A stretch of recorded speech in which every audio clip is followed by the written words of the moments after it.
When people enter the Indian Police Service, the IPS, they are starry-eyed and they have Singham-like idealism in mind. But as days roll by and they become part of the system, their idealism waxes and wanes. And the first sign of this is when the officer begins to think in terms of what his political boss wants rather than what the law demands. My first rendezvous with a politician was way back in August 2004. I was in my first independent charge as the police head of any district. I was posted in Dharwad district. I was just a month old in that post. The local court had issued a non-bailable warrant against the then Chief Minister of Madhya Pradesh. Executing non-bailable warrant meant arresting her. Eventually, this incident led her to resign from the post of Chief Minister. But for me, trust me, though this incident involved a person as high profile as the Chief Minister of a state, this has been the easiest challenge till date. In India, we have a deep-rooted menace of VIP culture. The VIPs, particularly the politicians, are given special treatment of various kinds, one such being policemen given as gunmen to politicians. Now, in most of the situations, even when there is no real threat, gunmen are given as status symbols, and the more the gunmen, the higher the status it is perceived. And it's not an exaggeration at all that many a time most of these gunmen are used as boys to run errands. I was posted as the Deputy Commissioner of Police, Bengaluru City Armed Reserve, and my job was to supervise man management, personnel deployment, and therefore I took stock of the situation as to where my boys had been deployed. And to my utter shock, I found that a number of politicians, the public representatives, the MLAs, MPs, MLCs, and so on, had kept gunmen in excess of the authorized number they were supposed to keep. Now, I made a list. There were 82 politicians who had kept about 216 gunmen in excess of the number they were entitled. I started withdrawing them. The first resistance came from my own boss, who reprimanded me in front of my subordinate officers. Yet, undeterred, I completed the task. I withdrew till the last excess gunman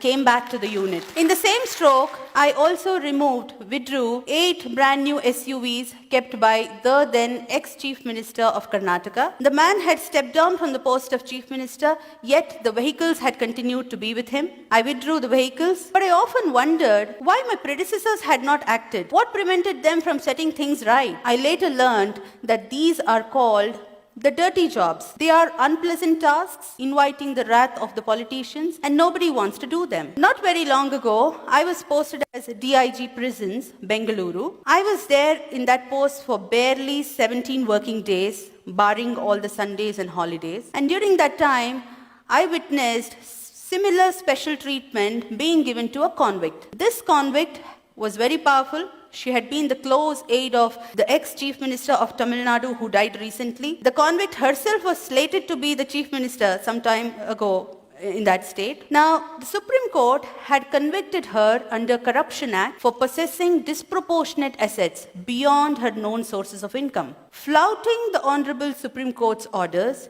the jail officials had given special facilities to her as quid pro quo. So I reported this irregularity. And soon after this report, a number of people asked me, was your act a well thought out one or something done at the spur of the moment? Frankly speaking, I did not think of the consequences. There was no need to, because I was clear in my mind that I had acted in a manner most transparent and accountable, which every public servant is expected to. Now, after this report, I was slapped a defamation suit notice. So what is the take home? If you stir hornet's nest, be prepared for all kinds of oddities and notices. Now the law is very clear, rules are very clear. If a public representative is booked or named in the FIR as accused, be it the MLA or MLC or MP, he cannot claim it as his privilege. There can't be any privilege motion against the person who does it. Yet, unjustifiably, I was slapped the notice. I was made to appear before the privilege committee of the state legislature a number of times, and it dragged on for several years. And now, what is the take home? what is the lesson that the politician is driving home in this? He is trying to teach the lesson to a bureaucrat. If you take me head on, this is what is going to be meted out to you. He is creating a fear psychosis in the mind of not just that particular individual bureaucrat, but in the whole clan of bureaucrats. And if the bureaucrats gets scared and succumbs, the politician succeeds in his purpose. Trust me, not many officers are willing to face such notices, because for acts done in official capacity, these kind of notices create a lot of personal discomfiture. They take away personal time, energy, peace of mind, and of course money if you have to fight it out in the court of law, and therefore nobody wants to face them. But in my personal opinion, just like every occupation has its own occupational hazards, these notices, be it the privilege notice or the contempt notice or any other kind of notice, defamation notice, whichever, they are the occupational hazards which have to be faced boldly by the bureaucrat. Now,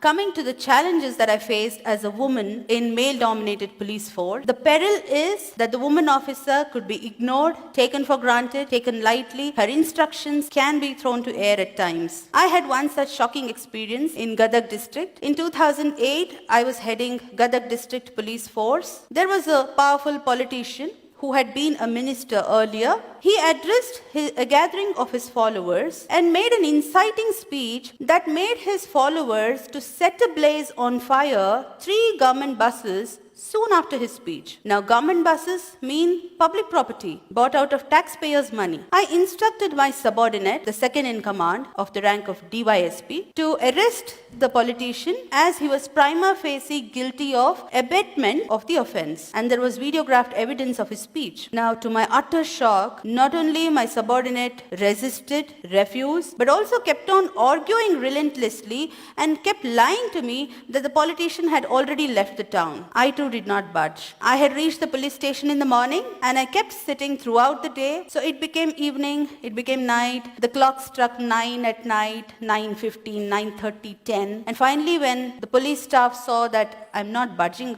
out, they somehow managed to get the politician to the police station. And then I instructed the station house officer of the police station to carry on the arrest procedures legally and to hand him over to the judicial custody, which was carried out. Now, upon the subordinate who had been lying to me, I took upon an inquiry and found that he was in constant touch with that politician over phone, though he had been lying to me that he was nowhere to be found. To this effect, I sent a report against the subordinate, the DSP, to the government as well as the Election Commission of India, because by that time election machinery was in place, and the government suspended him and he remained in suspension for more than a year. Now, challenges therefore are manifold, yet if the officer is willing to take risks, if the officer has nothing to hide, if he is clear in mind that he has acted lawfully and is fair, if he does not cling on to politicians for